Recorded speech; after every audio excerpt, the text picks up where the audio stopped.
ओम शांति। ओम शांति। तो आज 5 जनवरी 2026 है। बाबा ने कहा, मीठे बच्चे, बाप की श्रीमत से तुम मनुष्य से देवता बनते हो। गीता का ज्ञान और राजयोग तुम्हें संपूर्ण पावन बना देता है। बाप की श्रीमत से तुम मनुष्य से देवता बनते हो। गीता का ज्ञान और राजयोग तुम्हें संपूर्ण पावन बना देता है। प्रश्न, सतयुग में हर चीज अच्छे से अच्छी सतो प्रधान होती है, क्यों? उत्तर, क्योंकि वहां मनुष्य सतो प्रधान है। जब मनुष्य अच्छे हैं तो सामग्री भी अच्छी है, और जब मनुष्य बुरे हैं तो सामग्री भी नुकसानकारक है। सतो प्रधान सृष्टि में कोई भी वस्तु अप्राप्त नहीं है, कुछ भी कहीं से मांगना नहीं पड़ता। तो जब मनुष्य सतो प्रधान है तो सारी चीजें कैसी होती है? अच्छी होती है। और जब मनुष्य बुरे हैं तो सारी सामग्री भी क्या हो जाती है? नुकसान करने वाली हो जाती है। तो मनुष्य सतो प्रधान, मनुष्य बुरे किस आधार पर बनते हैं? उसका बुद्धि कैसी है। आज अगर किसी को, जैसे मानो पहले के जमाने में अगर किसी को चंदन का वृक्ष दिख जाता था तो उसके प्रति वो बहुत ऊंचे भाव होते थे कि ये वृक्ष प्रकृति के अंदर क्या दान कर रहा है, इस वृक्ष से सहजता से हमें क्या प्राप्ति होती है। और आज अगर किसी को वो वृक्ष दिख जाए या कोई भी प्रकार की चीज है दुनिया में किसी को दिख जाए तो सबसे पहले वो अपना स्वार्थ देखता है कि इसे बेचने से मुझे क्या मिलेगा, इसे काटने से मुझे क्या मिलेगा, इसको अपने पास रखने से मुझे क्या मिलेगा। तो ये किसके आधार पर हो रहा है? सारा बुद्धि के आधार पर हो रहा है। ओम शांति। ओम शांति। बाबा इस शरीर द्वारा समझाते हैं, इनको जीव कहा जाता है, इनमें आत्मा भी है, और तुम बच्चे जानते हो परम पिता परमात्मा भी इनमें है। ये तो पहले पहले पक्का होना चाहिए, इसलिए इनको दादा भी कहते हैं। ये तो बच्चों को निश्चय है, इस निश्चय में ही रमण करना है। बरोबर बाबा ने जिसमें पधरामणि की है वह अवतार लिया है, उनके लिए बाप खुद कहते हैं, मैं इनके बहुत जन्मों के अंत के भी अंत में आता हूँ। बच्चों को समझाया गया है, यह है सर्वशास्त्रमयी शिरोमणि गीता का ज्ञान।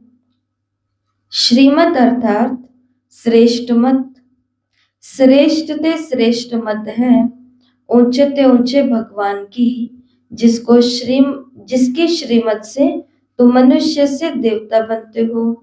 तुम भ्रष्ट मनुष्य से श्रेष्ठ देवता बनते हो। तुम आते ही इसलिए हो। बाप भी खुद कहते हैं, मैं आता हूं तुमको श्रेष्ठाचारी निर्विकारी मत वाले देवी देवता बनाने। मनुष्य से देवता बनने का अर्थ भी समझना है। विकारी मनुष्य से निर्विकारी देवता बनाने आते हैं।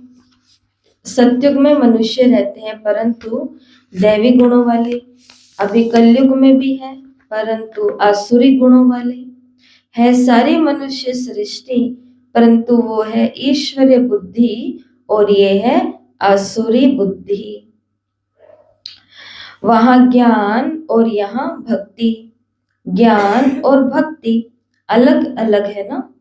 भक्ति की पुस्तक कितनी और ज्ञान की पुस्तक कितनी है।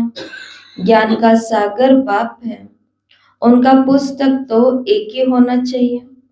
जो भी धर्म स्थापन करते हैं उनका पुस्तक एक होना चाहिए। उनको रिलीजियस बुक कहा जाता है। पहली रिलीजियस बुक है गीता, श्रीमद् भगवत गीता। ये भी बच्चे जानते हैं, पहला आदि सनातन देवी देवता धर्म है, ना कि हिंदू धर्म। मनुष्य समझते हैं गीता से हिंदू धर्म स्थापन हुआ और गीता गाई है श्री कृष्ण ने। कोई से पूछो तो कहेंगे परंपरा से श्री कृष्ण ने गाई है।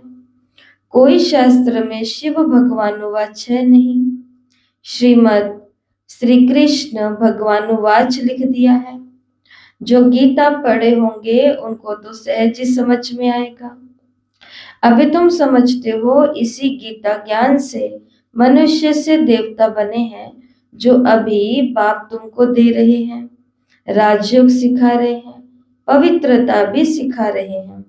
काम महाशत्रु है, इस द्वारा ही तुमने हार खाई है। अब फिर उन पर जीत पाने से तुम जगत जीत अर्थात विश्व का मालिक बन जाते हो। ये तो बहुत सहज है। बेहद बाप बैठ इनके द्वारा तुमको पढ़ाते हैं। वो है सभी आत्माओं का बाप। ये फिर है बेहद का बाप मनुष्यों का। नाम ही है प्रजापिता ब्रह्मा। तुम कोई से भी पूछेंगे ब्रह्मा के बाप का नाम बताओ तो मूंछ पड़ेंगे। ब्रह्मा विष्णु शंकर है क्रिएशन। इन तीनों का कोई बाप तो होगा ना। तुम दिखाते हो इन तीनों का बाप है। कौन है तीनों का बाप? पूरा बोलो, कौन है तीनों का बाप? परम पिता परमात्मा निराकार शिव। तुम दिखाते हो इन तीनों का बाप है निराकार शिव। ब्रह्मा विष्णु शंकर को सूक्ष्म वतन में देवताएं दिखलाते हैं, इनके ऊपर है शिव। बच्चे जानते हैं शिव बाबा के बच्चे जो भी आत्माएं हैं उनको अपना शरीर तो होगा। वो तो सदैव निराकार परम पिता परमात्मा है। बच्चों को मालूम हुआ है निराकार परम पिता परमात्मा के हम बच्चे हैं। आत्मा शरीर द्वारा बोलती है परम पिता परमात्मा। कितनी सहज बातें हैं। इसको कहा जाता है अल्फ बे। पढ़ाते कौन है? गीता का ज्ञान किसने सुनाया? निराकार बाप ने। उन पर कोई ताजादी नहीं है। वो ज्ञान का सागर बीज रूप चैतन्य है। तुम भी चैतन्य आत्माएं हो। सभी झाड़ों के आदि मध्य अंत को जानते हो। भल माली नहीं हो परंतु समझ सकते हो कि कैसे बीज डालते हैं, उनसे झाड़ फिर कैसे निकलते हैं। वो तो है जड़ झाड़ और ये है चैतन्य। तुम्हारी आत्मा में ज्ञान है और कोई की आत्मा में ज्ञान होता नहीं। बाप चैतन्य मनुष्य सृष्टि का बीज रूप है तो झाड़ भी मनुष्यों का होगा। यह है चैतन्य क्रिएशन। बीज और क्रिएशन में फर्क तो होगा ना। बाबा ने कहा आम का बीज डालने से आम निकलता है, फिर झाड़ कितना बड़ा होता है। वैसे मनुष्य के बीज से मनुष्य कितने फर्टाइल होते हैं। जड़ बीज में कोई ज्ञान नहीं है। ये तो चैतन्य बीज रूप है। उनमें सारे सृष्टि रूपी झाड़ का ज्ञान है कि कैसे उन्नति, पालना और विनाश होता है। ये बहुत बड़ा झाड़ खल्लास हो फिर दूसरा नया झाड़ कैसे खड़ा होता है, ये है गुप्त। तुमको ज्ञान भी गुप्त मिलता, बाप भी गुप्त आते हैं। तुम जानते हो ये कलम लग रहा है, अभी तो सब पतित बन गए हैं। अच्छा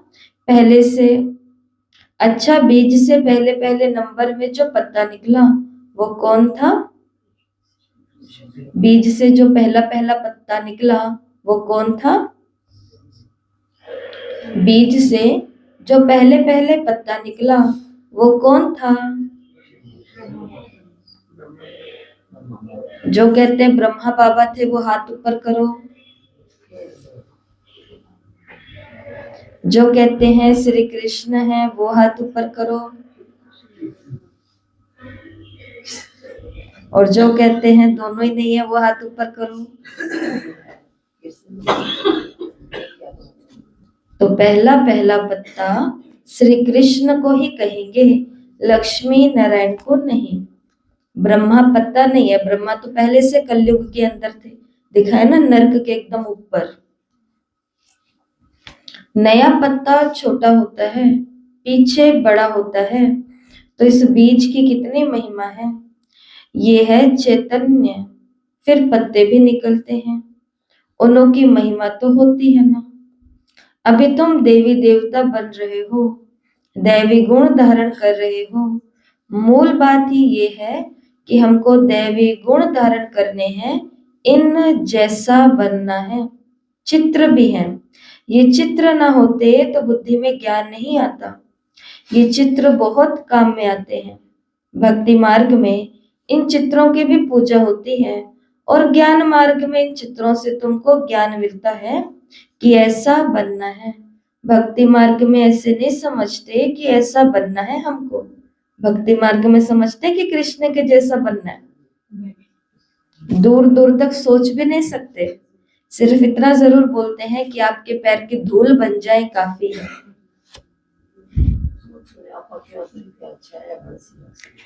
तो ऐसा सोच भी नहीं सकते थे, क्योंकि सोचना भी क्या है ये भी किसी ने किसी को सिखाया नहीं। बताते ना कोर्स के दिनों में कि हमें पहनना क्या है, तुम लड़की हो तो तुम्हें चलना कैसे है, बैठना कैसे, खाना कैसे है, फिर तुम लड़के हो तो तुमको कमाना कैसे है, फिर तुम स्टूडेंट हो तो तुमको पढ़ना कैसे है, तुम गृहिणी हो तो तुमको ये संभालना कैसे है, तुम गृहस्थी हो तो तुमको ये अपना परिवार आगे बढ़ाना कैसे है, कैसे कैसे सबने सबको सिखा दिया। लेकिन तुम्हें सोचना कैसे है ये कोई नहीं सिखा पाया, क्योंकि वो है बीज, और बीज के बारे में जो बीज रूप भगवान है वही बता सकते हैं। तो बाबा ने कहा ऐसे कभी नहीं समझते भक्ति मार्ग में कि हमको ऐसा बनना है। भक्ति मार्ग में मंदिर कितने बनते हैं, सबसे जास्ती मंदिर किसके होंगे, जरूर शिव बाबा के होंगे जो बीज रूप हैं। फिर उसके बाद पहले क्रिएशन के मंदिर होंगे। पहली क्रिएशन ये लक्ष्मी नारायण है, शिव के बाद इनकी पूजा सबसे जास्ती होती है। माताएं तो ज्ञान देती हैं, उनकी पूजा नहीं होती, वो तो पढ़ाती है ना, बाप तुमको पढ़ाते हैं, तुम किसकी पूजा नहीं करते हो, पढ़ाने वाले की अभी पूजा नहीं कर सकते। तुम जब पढ़कर फिर अनपढ़े बनेंगे तो फिर पूजा होगी, सो तो देवी देवता बनते हो। तुम भी जानते हो जो हमको ऐसा बनाते हैं उनकी पूजा होगी, और फिर हमारी पूजा होगी नंबरवार। फिर गिरते गिरते 5 तत्वों की भी पूजा करने लग पड़ेंगे। शरीर 5 तत्वों का है ना, 5 तत्वों की पूजा करो या शरीर की करो एक ही हो जाती है।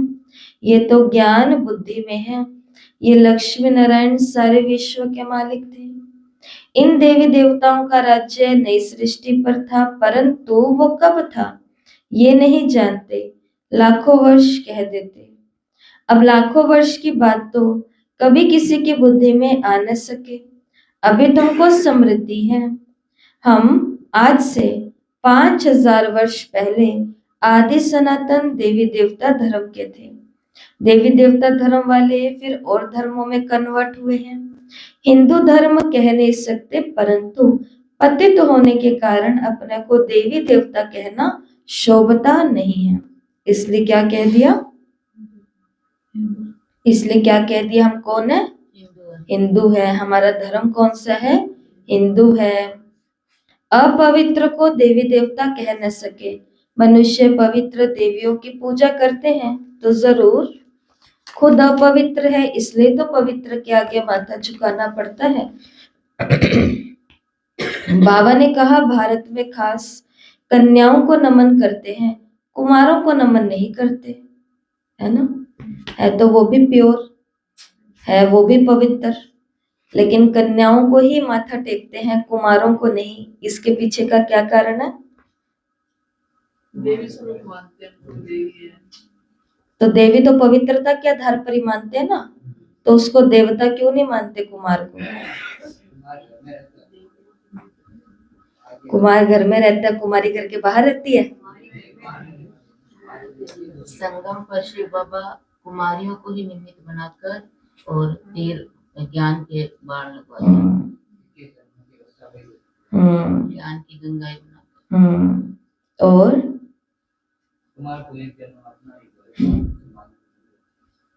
और बोलो। कुमारी एकदम गरीब होती है, उनको पता है कि पराया घर अब कौन सा है, और यहाँ भी कहते हैं तुम पराई हो, और उनको तो पता है कि मेरा है परमानेंट, यही रहेगा, मेरा ही है, बस पिताजी जैसे गए सारा का सारा मेरा ही है। उसको चाहे कितना भी मोह प्रेम कुछ भी है, लेकिन फिर भी उसके दिमाग में ये स्मृति बिल्कुल फिट है, ये बात बिल्कुल टिकी हुई है कि सबका सब कुछ किसका है, मेरा ही है। कन्या की बुद्धि में ऐसी बात होती है। वारिस आ गया, कुछ नहीं कोई अच्छा नहीं तो बाबा ने उनको दिया कि है ना, सब लोग ऐसे कहते हैं बाबा ने। इसलिए बाबा कहते हैं सबसे ज्यादा गरीब कौन है, कन्याएं। कन्याएं सबसे गरीब है। इधर वाले बोलते हैं पराए घर जाना है, पराए घर जाना है, भाई यहाँ ढंग से रह लो, अगला घर जाना है, अगला घर जाना। और जिस घर में जाना है आगे, उस घर का कोई अभी तक अता पता नहीं है। वो कौन से शहर में है, वो कौन से देश में है, वो कौन से मोहल्ले में है, कौन है, क्या है, कहाँ है, कैसे है, कुछ नहीं पता। लेकिन इतना जरूर उसके दिमाग में है कि जहां मैं खा रही हूँ, यहाँ मैं जिंदगी भर रहने वाली नहीं हूँ। जो मुझे खिला रहे हैं वो भी जिंदगी भर मेरा कुछ करने वाले नहीं हैं। यहाँ से मुझे जाना है, जाना है, जाना। और जब इनके पास बेटा होता है तो ये लोग इन बच्चियों के आगे बोलते हैं ना कि भाई हमारे बुढ़ापे का सहारा तो तू ही है, तू अच्छे से रहा कर, तू अच्छे से रहा कर। उस पर ज्यादा ध्यान देते हैं तब वो ज्यादा बुढ़ापे का सहारा डोल जाता है। और जो सुनती है केवल कि अच्छा ये इनका बुढ़ापे का सहारा है, वो सच में सहारा कभी कभी 95% क्या बोले यही हो रहा है आज के समय में। तो बाबा, तो ये जो कन्याओं के पीछे इसके अंदर है, केवल शरीर की प्योरिटी की बात नहीं है, वो तो कुमारों के पास भी है। लेकिन यहाँ तन मन धन, मन वचन कर्म, हर प्रकार की प्योरिटी अर्थात डिटैच, न्यारापन की भावना जो होती है ना, वो कन्याओं में होती है। तो बाबा ने कहा कुमारों को नहीं नमन करते, फीमेल को नमन करते हैं, मेल को नमन क्यों नहीं करते। और उसके पीछे का कारण मुख्य है क्योंकि इस समय ज्ञान भी पहले तुमको मिलता है। तो रिस्पॉन्सिबिलिटी सारी बाबा ने किसको दी है, फीमेल को दी है। बाप इनमें प्रवेश करते हैं, ये भी समझते हो बरोबर। ये ज्ञान की बड़ी नदी है, ज्ञान नदी भी है और फिर पुरुष भी है। यह है सबसे बड़ी नदी, ब्रह्मपुत्रा नदी है सबसे बड़ी, जो कलकत्ता तरफ सागर में जाकर मिलती है। मेला भी वहां लगता है, परंतु उनको ये पता नहीं कि यह आत्माओं और परमात्मा का मेला है। वो तो पानी की नदी है जिस पर नाम ब्रह्मपुत्रा रखा है। उन्होंने तो ब्रह्म ईश्वर को कहा हुआ है, इसलिए ब्रह्मपुत्रा को बहुत पावन समझते हैं। बड़ी नदी है तो पवित्र भी वो होगी। पतित पावन वास्तव में गंगा को नहीं ब्रह्मपुत्रा को कहा जाए। मेला भी इनका लगता है, ये भी सागर और ब्रह्मा नदी का मेला है। ब्रह्मा द्वारा एडॉप्शन कैसे होती है, ये गुह्य बातें समझने की है जो प्राय लोप हो जाती है। ये तो बिल्कुल सहज बात है ना। भगवानुवाच, मैं तुमको राजयोग सिखलाता हूँ, फिर ये दुनिया ही खलास हो जाएगी, शास्त्र आदि कुछ भी नहीं रहेंगे। फिर भक्ति मार्ग में ये शास्त्र होते हैं, ज्ञान मार्ग में शास्त्र नहीं होते हैं। मनुष्य समझते हैं ये शास्त्र परंपरा से चले आते हैं, ज्ञान तो कुछ है नहीं। कल्प की आयु ही लाखों वर्ष कह दी है, इसलिए परंपरा कह देते हैं। इनको कहा जाता है अज्ञान अंधियारा। अभी तुम बच्चों को ये बेहद की पढ़ाई मिलती है जिससे तुम आदि मध्य अंत का राज समझा सकते हो। तुमको इन देवी देवताओं की हिस्ट्री ज्योग्राफी का भी पूरा पता है। ये पवित्र प्रवृत्ति मार्ग वाले पूज्य थे। अभी पुजारी पतित बने हैं। सत्युग में है पवित्र प्रवृत्ति मार्ग और यहाँ कलयुग में है अपवित्र प्रवृत्ति मार्ग। फिर बाद में निवृत्ति मार्ग होता है, वो भी ड्रामा है। उसको संन्यास धर्म कहा जाता है। घर बार का संन्यास कर जंगल में चले जाते हैं, वो है हद का संन्यास। रहते तो इस पुरानी दुनिया में ही है ना। अभी तुम समझते हो हम संगम पर हैं, फिर नई दुनिया में जाएंगे। तुमको तिथि, तारीख, सेकंड सहित सब मालूम है। वो लोग तो कल्प की आयु ही लाखों वर्ष कह देते। इनका पूरा हिसाब निकाल सकते हैं। लाखों वर्ष की बात तो याद भी ना रह सके। अभी तुम समझते हो बाप क्या है, कैसे आते हैं, क्या कर्तव्य करते हैं। तुम सबके ऑक्यूपेशन को, जन्म पत्री को जानते हो। बाकी झाड़ के पत्ते तो ढेर होते हैं। तो बाप क्या है, कैसे आते हैं, क्या कर्तव्य करते हैं, मालूम है ना सभी को। बाप क्या है? सर्वात्मा के पिता भगवान कैसे आते हैं?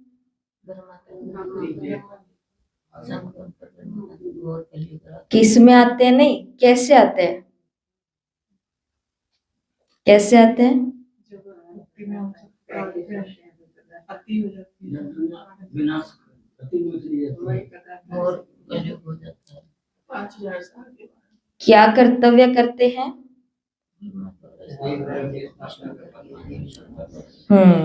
रावण राज्य का विनाश, खात्मा, संहार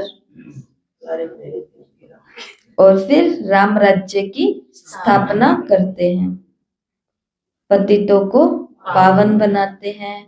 दुखी, बेसहारा, अशांत आत्माओं को सुखी, शांत, प्रोस्पेरिटी, संपन्नता वाला बनाते हैं। तो बाबा ने कहा तुम सबके ऑक्यूपेशन को, जन्म पत्री को जानते हो। बाकी झाड़ के पत्ते तो ढेर होते हैं, वो गिनती थोड़ी कर सकते हैं। इस बेहद सृष्टि रूपी झाड़ के कितने पत्ते हैं? 5000 वर्ष में इतने करोड़ हैं, तो लाखों वर्षों में तो कितने अनगिनत मनुष्य हो जाएं। भक्ति मार्ग में दिखाते हैं, लिखा हुआ है सत्युग इतने वर्ष का है, त्रेता इतने वर्ष का है, द्वापर इतने वर्ष का है। तो बाप बैठ बच्चों को ये सब राज समझाते हैं।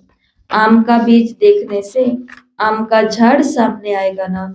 अभी मनुष्य सृष्टि का बीज रूप तुम्हारे सामने है। तुमको बैठ झाड़ का राज समझाते हैं, क्योंकि चैतन्य है। बताते हैं हमारा ये झाड़ उल्टा झाड़ है। तुम समझा सकते हो, जो भी इस दुनिया में है जड़ व चैतन्य हो बहु रिपीट करेंगे। अभी कितना वृद्धि को पाते रहते हैं। सत्युग में इतना हो नहीं सकता, कहते हैं फलानी चीज ऑस्ट्रेलिया से, जापान से आई। सत्युग में ऑस्ट्रेलिया, जापान आदि होते नहीं है। तो वहां पर कोई भी विदेश नहीं होते हैं। ड्रामा अनुसार वहां की चीज यहाँ आती है। पहले अमेरिका से गेहूं आदि आते थे। सत्युग में कहां से आएंगे? थोड़े ही। वहां तो है ही एक धर्म, सब चीजें अपने यहाँ भरपूर रहती है, आता नहीं है। यहाँ धर्म वृद्धि को पाते रहते हैं, तो उनके साथ सब चीजें कम होती जाती है। सत्युग में कहां से मंगाते नहीं है। अभी तो देखो कहां कहां से मंगाते हैं। मनुष्य पीछे वृद्धि को पाते गए हैं। सत्युग में अप्राप्त कोई वस्तु नहीं होती है, तो मंगाना क्यों पड़ा? क्योंकि जैसे जैसे जनसंख्या की वृद्धि हुई, मनुष्यों की वृद्धि हुई। समझते हो ना आप इस बात को? घर में कमाने वाला एक हो और खाने वाला भी दो ही हो, एक और एक, दो ही जने हो खाने वाले, तो वो कम कमाओ, जितना भी कमाओ तो वो चल जाता है। लेकिन जब कमाने वाला एक हो और खाने वाले 50 हो, तो फिर बाहर से तो आयात करना पड़ेगा ना, लाना पड़ेगा कहीं से। तो भारत के अंदर भी यही हुआ। जब मनुष्य कम थे, संसाधन भरपूर थे, तो फिर कोई कमी नहीं थी। बाबा ने कल भी मुरली में बोला कि अक्की चार था सब, धन और सब चीजें क्या थी, अथाह थी। लेकिन जैसे जैसे खाने वाले बढ़े, अर्थात मनुष्य की पैदाइश बढ़ी, तो फिर उसकी जो डिमांड है वो बढ़ती गई, सप्लाई कम होती गई। तो फिर बाहर से, पड़ोसी देशों से, बाहरले देशों से क्या करने पड़े, चीजों को मंगाना पड़ा। जैसे बाबा ने 3 देशों का नाम तो लिया, कौन कौन से, ऑस्ट्रेलिया, जापान और अमेरिका। और अभी तो ये, इसके लिए तो अभी ज्यादा इस चीज को प्रमोट किया जा रहा है कि इंडिया की चीजों का यूज करो। हाँ, मेक इन इंडिया ना, कि हर चीज क्या हो जो भारत में बनी हुई है उसका उपभोग ज्यादा से ज्यादा करो, तो ताकि भारत की कंपनीज या भारत के जो प्रोडक्ट है या भारत का पैसा है वो भारत के अंदर ही रहे। लेकिन आकर्षण तो कहाँ है, चाइना। नहीं, एक देश का नाम नहीं ले सकते, आकर्षण बाहर की तरफ है। कपड़े जो पहन रहे हैं आजकल के युवा, वो कहाँ का है, तो जो देश का नाम आपने लिया वहां का थोड़ी ना है, वो तो उससे भी बहुत ऊपर ऊपर के जो देश हैं जिनका नाम बाबा ने लिया, अमेरिका, ऑस्ट्रेलिया, तो यहाँ से वो कल्चर आया है। और फिर जो मेकअप है और ये सब चीजें हैं, ये भी इन देशों से आया है। फिर हमारा फिजिकल अपीयरेंस कैसा हो, हमारे शरीर की आकृति कैसी हो, तो ये भी सब उधर से आया है। नहीं तो हमारे इंडिया की पहरवाइश साड़ी जैसी चीज है जिसके अंदर शरीर की आकृति पता ही नहीं चलती है, या सूट हो गया, या फिर ये आपके राजस्थान की जो ड्रेस है हमारे, घाघरा और ये सब चीजें, तो ये है कल्चर। लेकिन आकर्षण इसमें नहीं, आकर्षण किसमें है, उनमें है। तो बड़ी बड़ी उम्र की जो माताएं या भाई भी हैं, बताओ, आने वालों को लज्जा नहीं आती लेकिन हमको तो लज्जा आ जाती है। ये भी आजकल किसी को नहीं रहता कि हम मंदिर में जा रहे हैं, आश्रमों में जा रहे हैं, कि हम गुरुद्वारों में जा रहे हैं, कि हम कहाँ जा रहे हैं, परंतु आकर्षण इतना ज्यादा है कि वहां पर हम कैसे जा रहे हैं ये भी बुद्धि हो चुकी है ना, थोड़ी सी हो चुकी है कि नहीं हो चुकी है। गुरुद्वारा है ना, गुरुद्वारे में कोई नहीं जाता है, सिर्फ के सूट पहन के जाएंगे, वो ये ऐसी ड्रेस पहन के जाता है, मना कर रहे हैं। हाँ, गुरुद्वारे में नहीं जाते हैं, ऐसा कि हाँ विदेश वालों। तो इसके लिए अब आगे मुरली में बाबा यही बात कहने वाले हैं कि जब मनुष्य सत्व प्रधान था, मतलब उसकी बुद्धि सालिम सात्विक थी, तब सारी सामग्रियां भी बहुत अच्छी थी, कपड़े भी बहुत अच्छे थे, तो श्रृंगार भी बहुत अच्छा था। देखो, श्रृंगार आप लोगों ने अपने जमाने में किया होगा, या अपनी मम्मी को या सासू को या अपनी नानी दादी को देखा होगा, उनका श्रृंगार कैसा होता था, सब लाल लाल लाल और ऐसा। और अभी धीरे धीरे धीरे विदेश वाला ही हो गया, हाँ, आधा ये और आधा ये।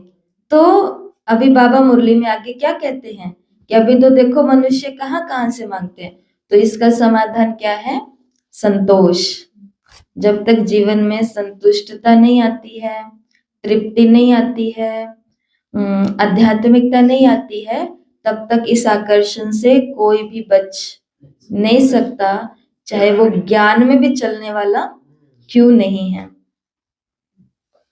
मनुष्य पीछे वृद्धि को पाते गए, सतयुग में तो अप्राप्त कोई वस्तु नहीं होती, वहां तो हर चीज सत्व प्रधान और बहुत अच्छी होती है।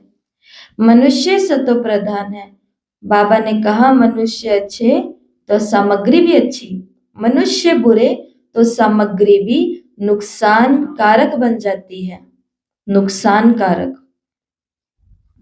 साइंस की मुख्य चीज है एटॉमिक बॉम्ब्स, जिससे इतना सारा विनाश होता है। कैसे बनाते होंगे, बनाने वाली आत्मा में पहले से ड्रामा अनुसार ज्ञान होगा, जब समय आता है तो उसमें वो ज्ञान आता है, जिसमें सेंस होगी, वो काम करेंगे और दूसरों को भी सिखलाएंगे। कल्प कल्प जो पाठ बजाया है वही बजता रहता है। अभी तुम कितने नॉलेजफुल बने हो, इनसे जास्ती नॉलेज होती नहीं। तुम इस नॉलेज से देवता बन जाते हो, इससे ऊंच कोई नॉलेज नहीं है। वो है माया की नॉलेज जिससे विनाश होता है। वो लोग मून में जाते हैं, माना साइंटिस्ट जो है वो मून में जाते हैं, खोजते हैं। तुम्हारे लिए कोई नई बात नहीं है, ये सब माया का पॉम्प है। बहुत शो करते हैं, अति डीपनेस में जाते हैं, बहुत बुद्धि को लड़ाते हैं कि कुछ कमाल कर दिखावें। बहुत कमाल करने से फिर नुकसान हो जाता है। हुई है ना कमाल, कितनी जबरदस्त कमाल हुई है। और इस कमाल से क्या हो रहा है, हर माता पिता का दिल सारा दिन रात ऐसे धक धक धक धक धक धक करता रहता है कि ऐसी मजबूरी आन पड़ी है कि अब क्या ही किया जाए। तो बहुत कमाल करने से फिर नुकसान हो जाता है। क्या क्या बनाते रहते हैं, बनाने वाले जानते हैं कि इनसे विनाश जरूर होगा। उस दिन भी आपको बताया था ना कि जिन्होंने ये सारा सिस्टम बनाया, इसके अंदर जो ये सोशल प्लेटफॉर्म होते हैं, तो वो भाई खुद पूरा दिन में कितना देर फोन चलाता है, कुछ मिनट ही उसका स्क्रीन टाइम है। बताओ, जिसने सबके लिए बनाया और पूरा युवा वर्ग जिसके अंदर बिजी हो गया टाइम पास करते करते, तो 7-8 मिनट ही बताया था ना उस दिन आपको, बस यही उसका स्क्रीन टाइम है। पूरे दिन में मोबाइल वो कितनी देर देखता है, 7 मिनट। और 7 मिनट में भी क्या क्या देखता है, कॉल्स कौन से हैं, मैसेज इंपॉर्टेंट मेल कौन से हैं, वो लिया और अपनी टीम को बोला आगे आगे ये कर दो काम। और जिन्होंने कुछ बनाया नहीं वो 7 मिनट ही ब्रेक लेते होंगे 1 घंटे में, बाकी तो पूरा टाइम मोबाइल। बिना काम मिले वो तो काम सिर्फ लो, वो बिना काम बच्चे की माँ। अभी थोड़े दिन पहले कोई मिले तो उन्होंने नया फोन लिया होगा, तो सारा पुराना जो डाटा था वो सब खत्म हो गया। और जो पुराने उनके एप्लीकेशन है, जैसे ये फेसबुक और ये सभी चीजें, तो वो सब खत्म। तो वो किसी से करवा रहे हैं कि भाई ये करो ये करो ये करो, परंतु वो होए ही ना, पासवर्ड और कुछ लगे ही ना, कुछ होए ना। फिर लास्ट में उन्हों के मुंह से क्या निकला, कहते हैं अरे कोई तो ये कर दो, मेरा टाइम पास कैसे होएगा। कोई तो कर दो। और उनकी लाइफ इतनी बिजी है कि आपको क्या बताएं, मतलब जो वो इंसान है वो आत्मा। और देखो अनायास से जब वो करवा रहे हैं अपना काम किसी से और बता रहे हैं, तो उन्होंने आगे ये पॉइंट बोल दिया। तो ये सबको पता है ना कि क्या हो रहा है। और 1 घंटा अगर हमको कोई बोले कि सेंटर पर जा करके ज्ञान सुन लो, यहाँ आकर के योग कर लो, तो 1 मिनट में बोल देते हैं जी बहन जी टाइम नहीं है हमारे पास। और कहते हैं कि टाइम पास करने वाला सिस्टम ही सारा खत्म हो गया, टाइम पास कैसे होगा। तो टाइम पास तो वैसे ही हो जाएगा, लेकिन टाइम सफल कब होगा ये सोचने का विषय है। तो शिव बाबा ने कहा कि बनाने वाले भी जानते हैं कि इससे तो विनाश होगा। तो जैसे बाबा ने तो एटॉमिक बॉम्ब्स को याद किया। अच्छा, मीठे मीठे सिकिलधे बच्चों प्रति माता पिता बाप दादा का याद प्यार और गुड मॉर्निंग। रूहानी बाप की रूहानी बच्चों को नमस्ते। हम रूहानी बच्चों की रूहानी माता पिता बाप दादा को याद प्यार, नमस्ते, गुड मॉर्निंग, ओम शांति, शुक्रिया बाबा शुक्रिया। धारणा के लिए मुख्य सार, पहला, गुप्त ज्ञान का सिमरण कर हर्षित रहना है। ज्ञान का क्या करना है, सिमरन। क्योंकि ज्ञान सुनना काफी नहीं है, उसके ऊपर चिंतन करना ज्यादा जरूरी है। इसके लिए दादियां क्या बोलते थे कि हम थोड़ी सी मुरली पढ़ते थे और बहुत देर तक उसके ऊपर चिंतन करते थे, फिर थोड़ी सी मुरली पढ़ते थे, फिर बहुत देर तक चिंतन करते थे। और अभी हमारे साथ प्रॉब्लम क्या हो रही है, हम एक क्लास सुनते हैं, फिर बीच में गीत चला लेते हैं, फिर अगली क्लास सुनने लग जाते हैं, फिर चौथी क्लास, 10वीं क्लास, 20वीं क्लास, एक दिन में क्लास के ऊपर क्लास सुन लेते हैं सभी को, लेकिन उसके ऊपर कुछ काम नहीं कर रहे, सिमरन नहीं कर रहे, चिंतन नहीं कर रहे, मनन नहीं कर रहे। इसके लिए ज्ञान तो हमारे अंदर बहुत आता जा रहा है, परंतु ज्ञान का जो निचोड़ जिसको कहते हैं पावर, शक्ति, तो वो शक्ति नहीं आ रही है। इसलिए शिव बाबा ने आज कहा, गुप्त ज्ञान का सिमरण कर हर्षित रहना है। देवताओं के चित्रों को सामने देखते, देवताओं के चित्रों को सामने देखते। आज ब्राह्मणों के लिए बाबा ने विशेष ये बात बोली है, देवताओं के चित्रों को सामने देखते हैं, उन्हें नमन वंदन करने के बजाय उन जैसा बनने के लिए दैवी गुण धारण करने हैं। नमन और वंदन करने के बजाय उन जैसा बनने के लिए दैवी गुण धारण करने हैं। दूसरा,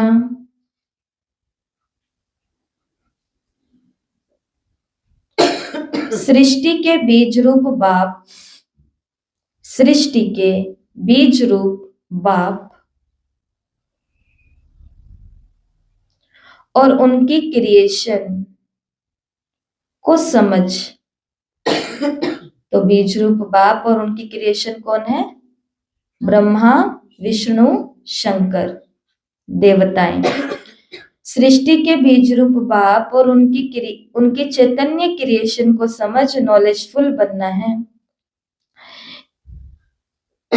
इस नॉलेज से बढ़कर और कोई नॉलेज नहीं हो सकती है। इसी नशे में रहना है।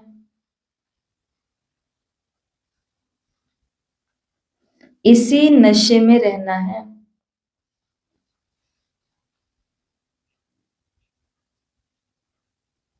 वरदान, एक बाप दूसरा न कोई,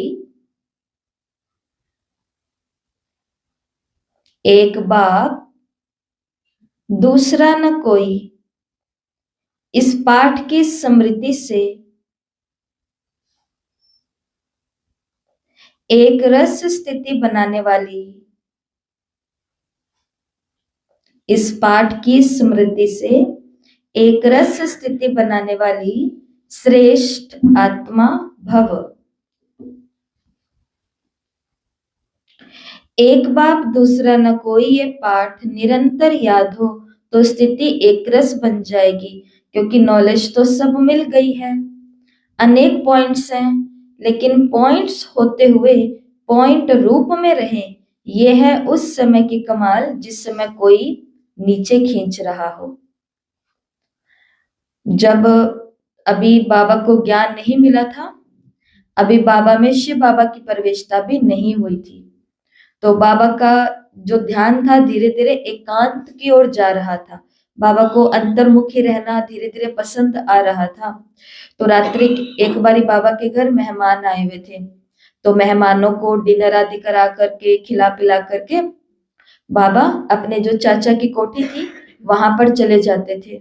तो उस दिन उस रात भी बाबा इन सभी की खातिरी करके और बाद में चुपचाप चाचा की कोठी पर चले गए। और पीछे से जशोदा माता ने, जो भंडारी था, सेवक था, तो उसको बोला कि जा करके ये दूध भाई बाबा को दे आओ। तो वो दूध का गिलास लेकर के जब कोठी पर आया तो छत पे आके देखा, इधर उधर देखा, तो बाबा तो वहां पर नहीं थे। तो वो घर गया, घर जाकर के जशोदा माता को बताया कि भाई बाबा तो वहां पर नहीं है।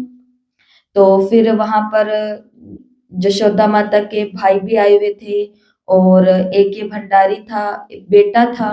तो ये लोग कोई गाड़ी लेकर के और कोई पैदल पैदल इधर उधर बाबा को ढूंढने के लिए गए कि बाबा इतनी रात को कहाँ चले गए।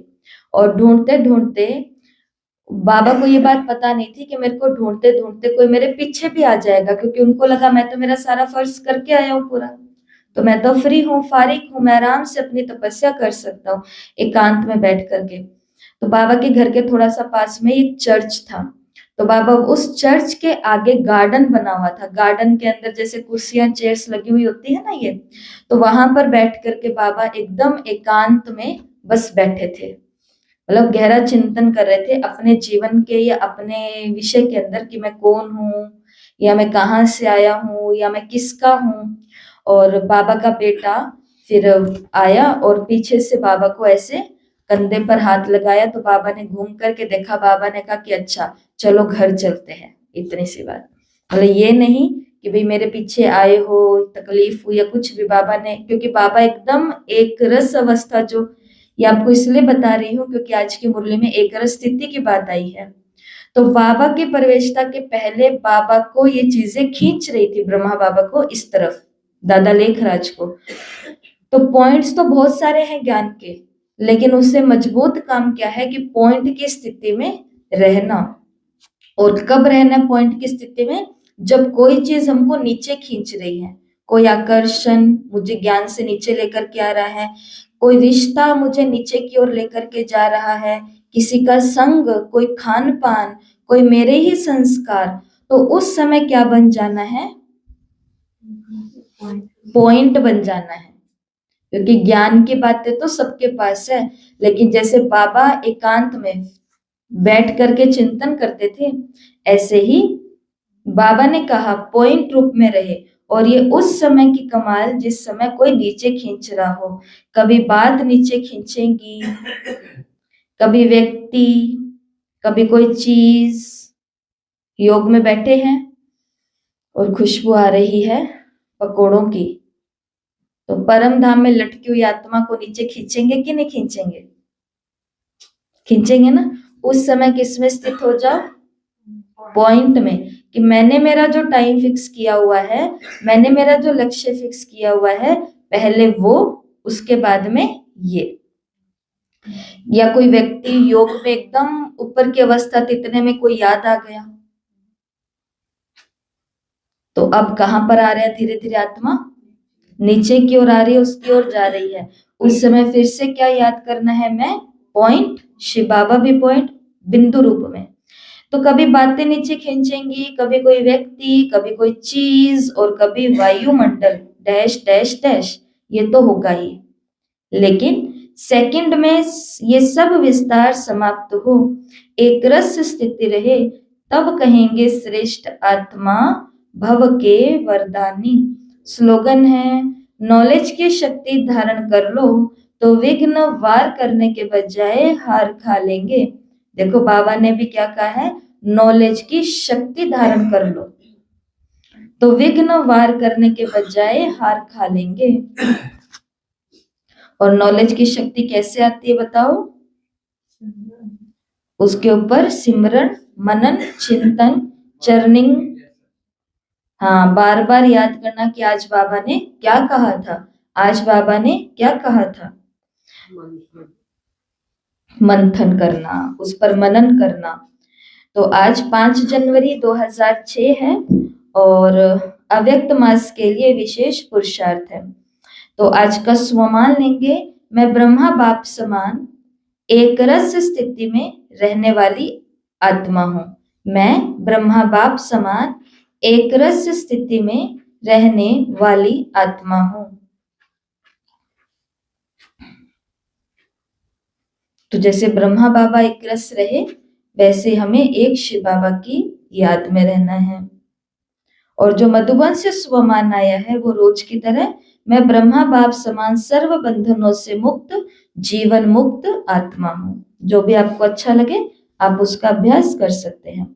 और आज योग के लिए अभ्यास है। पूरे दिन में जब जब योग में बैठेंगे या कर्म योग करेंगे, तो उस समय क्या अनुभूति करनी है?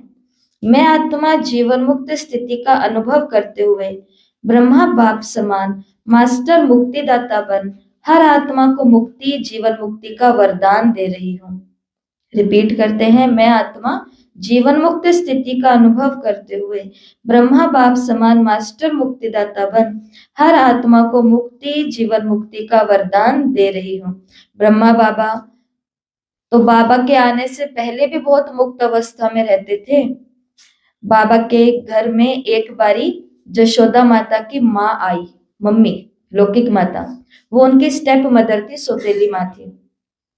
तो वो घर में आए जसोदा माता से मिलने के लिए। आपको ये बता रहे हैं कि बाबा खुद को कितना फ्री रखते थे। तो जैसे उनको बाबा ने अपने सामने देखा, तो बाबा के मुंह से अनायास से निकला, ऐसा बाबा को कोई इंटेंशन नहीं था, लेकिन दादा लेखराज के मुख से सीधा ही निकला कि जशोदा माता अंदर थे और उनको कहा कि जशोदा बाहर जाओ, तुम्हारी स्टेप मदर आई है। और ये उनकी स्टेप मदर के आगे बोल दिया कि जशोदा आओ, तुम्हारी स्टेप मदर आई है। तो स्टेप मदर तो जो लौकिक माता थी, उसको तो उस समय कोई फर्क नहीं पड़ा, ऐसा उन्होंने प्रतीत करवाया। फिर यशोदा माता अपनी मम्मी से मिले जुले, जो भी लेन देन करना था, बातें बातें थी वो किया और फिर वो चले गए। लेकिन बाबा को अंदर में बात फील हो गई कि मेरे मुंह से ऐसा, मतलब कि ये अशोभनीय शब्द निकले, ये अच्छे शब्द नहीं निकले। तो यशोदा, रात्रि हुई, माता जी तो अपने घर चले गए। यशोदा माता रात्रि को भोजन बाबा के आगे रखा शाम को कि लो खाने का टाइम हो गया। तो बाबा ने कहा कि मैं खाना नहीं खाऊंगा। तो यशोदा माता ने कहा कि पर क्यों नहीं खाएंगे आप भोजन? कहते कि नहीं, आज मैंने आपकी लौकिक माता जी को स्टेप मदर बोला तो उनको कितना फील हुआ होगा, उनको दुख पहुंचा होगा, इसलिए जब तक मैं उनसे क्षमा याचना नहीं करता तब तक मैं खाना नहीं खाऊंगा। और यशोदा माता बताते हैं कि उस दिन बाबा बिना खाना खाए, बिना दूध पिए सो गए। सुबह ब्रह्म मुहूर्त में उठे, उठते ही यशोदा माता को बोला कि तैयार हो जाओ, तुम्हारे पीहर जाना है। और सुबह सुबह यशोदा माता के लौकिक पीहर के अंदर चले गए और वहां जाकर के उनकी स्टेप मदर को बोला, उनकी लौकिक माँ को बोला, मैं भी ये बोल रही हूँ, उनकी लौकिक माता को बोला कि मैं आपसे सॉरी फील कर रहा हूँ क्योंकि कल मैंने आपको ये बुरे शब्द बोले। उन्होंने बोला कि नहीं, घूंघट में थी ना, जैसे जवाई और होते हैं, उस जमाने में बहुत ज्यादा मर्यादा थी, मतलब सास ससुर अपने जवाई का बहुत ज्यादा सम्मान करते थे।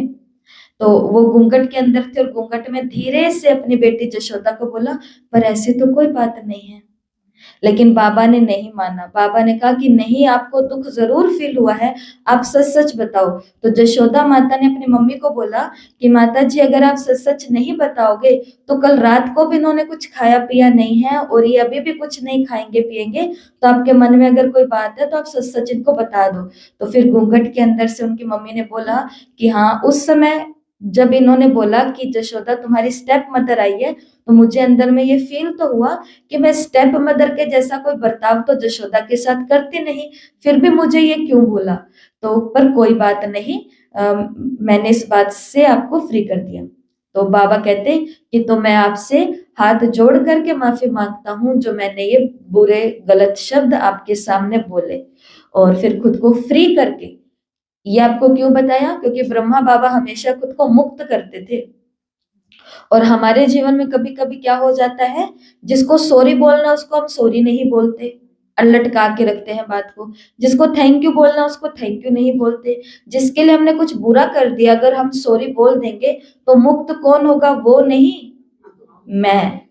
और अगर थैंक यू बोल देंगे तो भी मुक्त कौन होगा? वो नहीं, मैं। आया समझ में? तो ब्रह्मा बाबा की तरह हमको भी क्या रहना है? मुक्त। ये बाबा के मिलने से पहले की घटना है। तो सोचो, भगवान ऐसे के तन में क्यों आया? जो लोग कहते हैं ना, जिस जमाने में दामाद को सास ससुर ऐसे देवता की तरह सम्मान करते थे। और यशोदा माता बताते हैं कि हमारा सिंधी समाज था, मतलब सिंध के अंदर, तो वहां पर ऐसे शब्दों का यूज मजाक में कर लिया करते थे। मजाक मजाक में आपस में कुछ भी शब्द बोल दिया करते थे। लेकिन इतने सारे सिंध के अंदर एक दादा लेखराज जी ऐसे थे जो अपने शब्दों के ऊपर बहुत ज्यादा कंट्रोल रखते थे। और यही चीज भगवान ने देखी और उनके अंदर प्रवेश किया। तो मुक्तिदाता बनकर हर आत्मा को मुक्ति और जीवन मुक्ति का वरदान दे रही हूँ। पूरे दिन घर में काम करते हुए और योग करते हुए ये अभ्यास करेंगे ना आज, कि सबको मुक्ति और जीवन मुक्ति का वरदान दे रही हूँ। और आज की मुख्य धारणा क्या है? सारे दिन में जीवन मुक्त स्थिति का अनुभव करना और आत्माओं को मुक्ति की सकाश देना। आज क्या वक्त इशारे हैं? अभी आप सब ऐसे मुक्त बन, मास्टर मुक्तिदाता बनो जो सर्व आत्माएं प्रकृति भगत मुक्त हो जाएं। अभी ब्रह्मा बाप इसी एक बात में डेट कॉन्शियस हैं कि मेरा एक एक बच्चा कब जीवन मुक्त बनेगा। ऐसे नहीं समझना कि अंत में जीवन मुक्त बनेंगे, नहीं। बहुत काल से जीवन मुक्त स्थिति का अभ्यास बहुत काल जीवन मुक्त राज्य भाग्य का अधिकारी बनाएगा। जो बहुत समय तक ब्राह्मण जीवन में जीवन मुक्त स्थिति में रहते हैं, सत्युगी स्थिति में रहते हैं, खुशी की स्थिति में रहते हैं, तो वही जीवन मुक्त राज्य भाग्य के अधिकारी बनते हैं। ठीक है, ओम शांति। है।